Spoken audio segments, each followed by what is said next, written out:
बच्चों चलते हैं अगले प्रश्न पर। मेंटल मैथ कक्षा 8। मैं हूं हरी सर और आप देख रहे हैं मेरा YouTube channel maths with Hari sir. यहाँ पर प्रश्न हम 39 करने वाले हैं। लिखा है यदि ABCD और PQRS समांतर चतुर्भुज है तो x का मान बताएं। बहुत ही आसान क्वेश्चन है, यहाँ पर ये मान बताना है। तो बच्चों देखो, आपको समांतर चतुर्भुज की प्रॉपर्टी याद होनी चाहिए। समांतर चतुर्भुज के समूह कोण क्या होते हैं? बराबर होते हैं। तो कोण P बराबर होगा कोण R के। ये एक तो ये हो जाएगा, ठीक है। और साथ ही यहाँ पर ABCD एक दूसरे समांतर चतुर्भुज है, तो जिसमें AD बराबर समांतर है BC के, और DC एक तिर्यक रेखा मानेंगे। और DC तिर्यक रेखा के एक ही और बने अंत कोणों का योग क्या होता है? 180 डिग्री होता है। तो इसकी माप आ जाएगी। साथ ही फिर हम त्रिभुज लेंगे। यहाँ पर ये मान लीजिए O पर काट रहे हैं एक दूसरे को, तो त्रिभुज ROC लेना है, ठीक है। त्रिभुज ROC लेना है। तीनों कोणों का योग हम ज्ञात कर सकते हैं फिर, ठीक है। दोनों कोणों का तो हो गया मालूम, और x का हमें ज्ञात करना है। त्रिभुज के तीनों कोणों का योग 180 डिग्री होता है। साथ ही हम प्रश्न नंबर 40 भी करेंगे। और यहाँ पर समांतर चतुर्भुज की प्रॉपर्टी याद होनी चाहिए।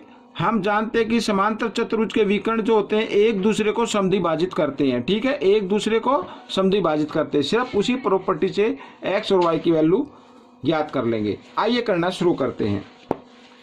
तो यहाँ पर मैंने पहले से लिख के रखा हुआ है, ये देखिए हल। तो जो बच्चे मेरे चैनल पर पहली बार है, प्लीज वो मेरे चैनल को सब्सक्राइब कर दें, साथ ही बेल आइकन को क्लिक कर दें।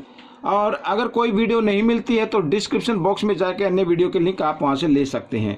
अब देखो यहाँ पर सबसे पहले PQRS एक समांतर चतुर्भुज है। यहाँ पर मैंने ये लिख लिया, ठीक है। तो कोण P बराबर होगा कोण R के, ठीक है। यहाँ पे देख रहे हैं ना, समांतर चतुर्भुज है ये वाला। तो समांतर चतुर्भुज के सम्मुख कोण क्या होते हैं? बराबर होते हैं। तो P अगर हमारा 70 डिग्री का है तो R भी कितने का होगा? 70 डिग्री का होगा। यहाँ पर मैं लिख लेता हूँ, ये आपको भी लिखना है। समांतर चतुर्भुज के सम्मुख कोण बराबर होते हैं,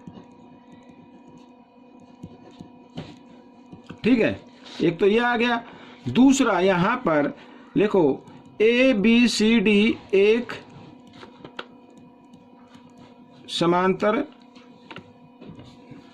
चतुर्भुज है, ठीक है।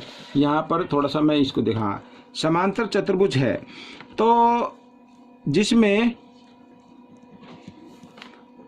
AD समांतर होंगी BC के, व DC एक तिर्यक रेखा है।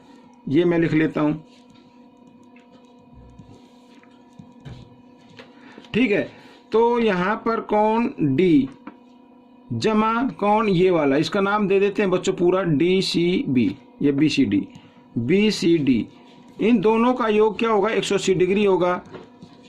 यहां पर लिख लेते हैं तिर्यक रेखा के एक ही और बने अंत कोण, ठीक है बच्चों। ये मैंने लिख लिया है। तो यहाँ पर D हमारा 120 डिग्री का है, ठीक है, जमा BCD बराबर 180। तो BCD की वैल्यू हमें निकालनी है। तो बराबर 180, 120 इधर जमा का, इधर आकर ये घटा का हो जाएगा, और यहाँ पर आ जाएगा 60 डिग्री, ठीक है बच्चों। ये आ गया।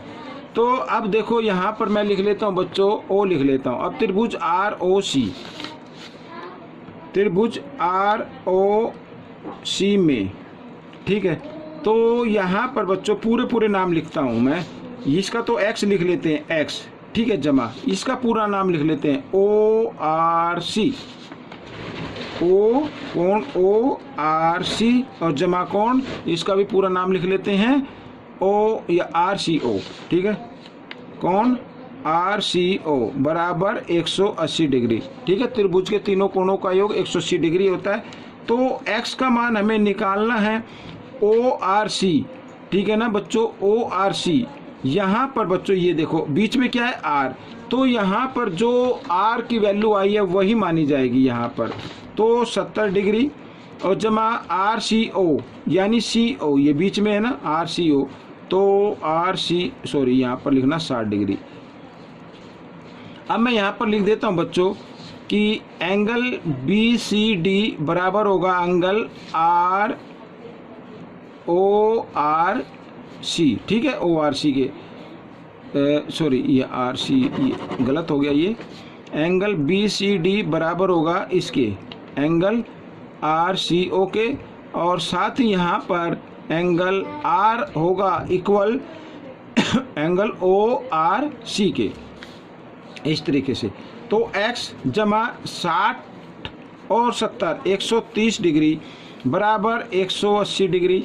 तो 130 इधर जमा का दाएं तरफ लेके आएंगे तो घटा का हो जाएगा, तो इधर मैं घटा देता हूं और x का मान आ गया बच्चों 50 डिग्री। तो बच्चों ये प्रश्न हल हो गया, ठीक है। अब हम करते हैं अगला प्रश्न।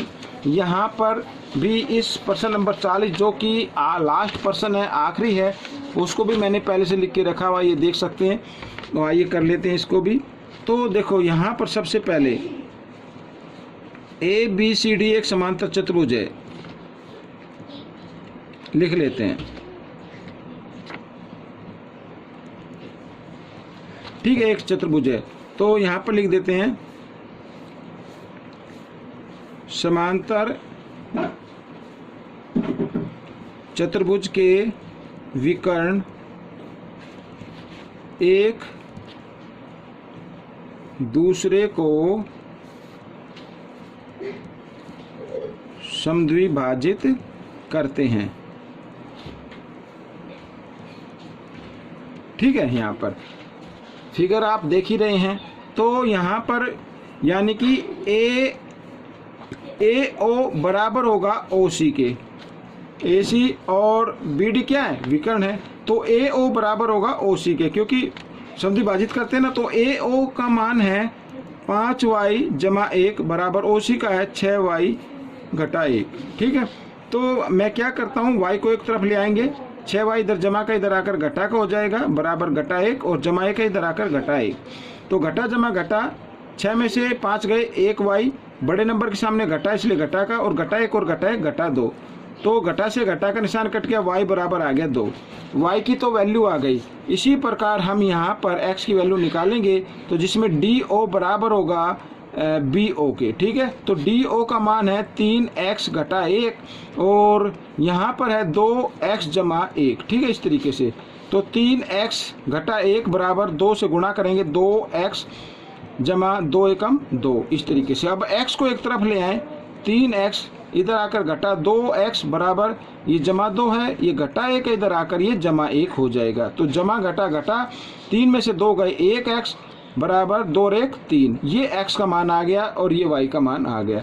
तो बच्चों ये प्रश्न हल हो गया है। आपको कैसा लगा मुझे ज़रूर बताएं, और इसमें से प्रैक्टिस करके दूसरों को ज़रूर सिखाएं। मिलते हैं अगले नए चैप्टर पर, तब तक आप प्रैक्टिस करते रहें।